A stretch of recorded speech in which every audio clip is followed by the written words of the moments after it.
yung announcement na ginawa, yung statement na ginawa ni ex-Congressman Saldico, na nagbintang siya na 100 billion, sinasabi niya na utos daw ng Pangulo na isingit sa BICAM.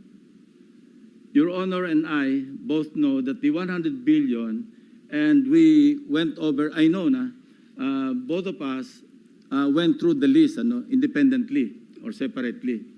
And you and I agree na totoo yung listahan ng 100 billion pesos. Talaga nasingit sa BICAM.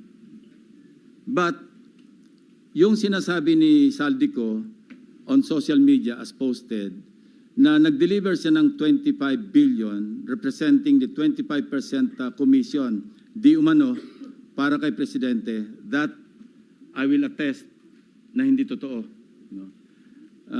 Yun talaga absolutely untrue or false. Untrue or completely false. Why? Because last Sunday, I received a call from the camp of former Undersecretary Roberto Bernardo. Ang sinasabi niya, noong nakita niya si Saldico sa social media na nagsasabing merong 100 billion di umano inutos ng Pangulo na isingit sa BICAM, napag-alaman ko from Undersecretary Bernardo na may mga tao sa Malacanang, not the President, not authorized by the President, who misrepresented him. I will name some of them. Undersecretary Adrian Bersamin. He name-dropped the President, making Saldico believe na utos ng Pangulo na ipasok sa BICAM yung insertions na 100 billion. Now, Yusek Traigib Olaybar. Other personalities. Anyway, regarding the 100 billion, binrake down, kasi nireview niyo yung kanyang notes. This is all related even to the appointment of Secretary Recto to be the Executive Secretary. As he is now the acting, I guess acting kasi hindi naman pwede magbigay ng ad interim appointment because Congress is not in recess, di ba? So, okay. Anyway, ang sabi niya sa akin, hindi po totoo yan, Mr. Senator. Kasi ang breakdown ng 100 billion, 81 billion, yun yung na-assign sa DPWH. Yung 29 billion, other agencies. Hindi niya alam.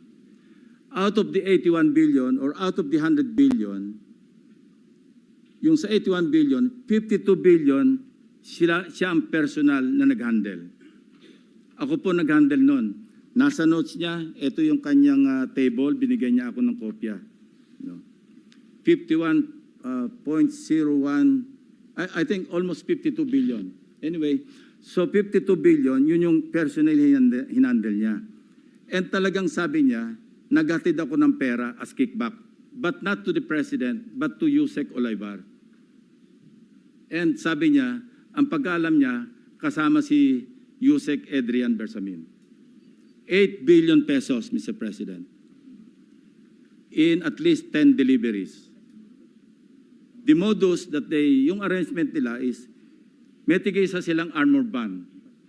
May armored van si Yusek Olaybar, may armored van siya, magpapark sa basement ng Diamond Hotel, darating yung van driven by Olaybar, and possibly, sabi niya, hindi siya sigurado, and possibly, along with Adrian Bersamin.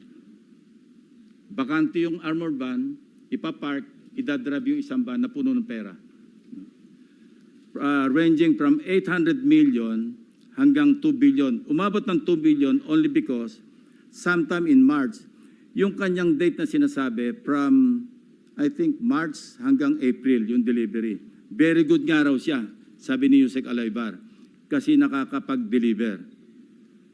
Ang biggest kasi naipon, because March 11, natatandaan niya, inaapuran niya na si Undersecretary Olaybar, nakunin na kasi napupuno na at saka matagal na nakapark. Ang sabi niya, sabi ni Olaybar sa kanya, wag muna kasi magulo ngayon dahil inaaresto si dating Pangulong Duterte. So naipon yung laman ng van, sabi niya, mga 2 billion pesos. That was the single largest or biggest delivery that he made to Olaybar. Kung saan napunta, hindi natin alam. But personally, he knows or he knew that, kasi personal nagpapalit sila, amounting to 8 billion pesos. 1 billion, he delivered to Secretary Bonoan. So that's 9 billion. Yung 8 billion was representative of 16% of the 81 billion or 82 billion. Ang usapan daw nila initially was 15%, Mr. President. Tumawad pa raw ng 1% si Olaybar, pero suspecha niya, natatawa raw siya dahil para sa sarili na lang ni Olaybar yung additional 1%. Kaya umabot siya ng 16%. 1 billion to Secretary Bonoan. Siya mismo nagbigay. So he was asking for my advice. Ang sabi ko sa kanya, can you put it in your own handwriting? And I'll see to it that it will reach the President. Isipan mo. But I took notes. When he was narrating what he was about to write down, I was taking notes together with my 2 lawyers. He was also with his lawyer. So, and that happened. The President received the handwritten narration. No? Ang sabi niya nga rito, eto, meron akong notes dito eh. Sabi niya, last quarter ng 2025, most likely during the last days of October or early November 2020, ano to? Last quarter. USEC Trigib requested for list of projects. Siya nagpe-prepare eh. Of course, along with USEC Cabral, kasi si Undersecretary Cabral naman ang tinatas ni Secretary Bonoan na mag-prepare ng listahan.